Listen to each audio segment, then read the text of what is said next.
وعلیکم السلام ورحمۃ اللہ وبرکاتہ۔ یہ بہت ساری باتیں ایسی ہوتی ہیں جو نبی کریم صلی اللہ علیہ وسلم کی طرف منسوب کی جاتی ہیں، جس کا حقیقت کے ساتھ کوئی تعلق نہیں ہوتا۔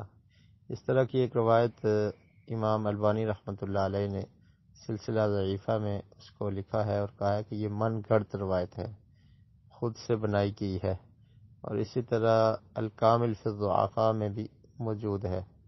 ابن عدی رحمۃ اللہ علیہ نے اس کو لکھا ہے اور اس کو ضعیف کہا ہے، اور امام البانی رحمۃ اللہ علیہ نے اس کو کہا ہے کہ موضوع ہے۔ موضوع کا مطلب ہے کہ من گھڑت خود سے بنائی گئی ہے، اور اس کے الفاظ یہ ہیں کہ کھجور کھایا کرو، نہار منہ یہ جو کیڑے ہیں ان کو قتل کر دیتی ہے۔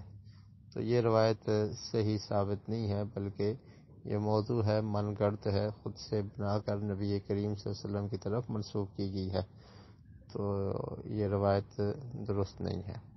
بہرحال نہار منہ اجوا کھجور کھانے کی فضیلت موجود ہے۔ صحیح مسلم میں حدیث ہے، نبی کریم صلی اللہ علیہ وسلم نے ارشاد فرمایا کہ جو شخص صبح و نہار منہ اجوا کھجور کے 7 دانے کھا لیتا ہے تو اس دن اس پر جادو اور زہر اثر نہیں کرتی۔ تو کھجور کے عموماً بھی فوائد موجود ہیں، بہرحال یہ روایت درست نہیں ہے، واللہ عالم بالصواب۔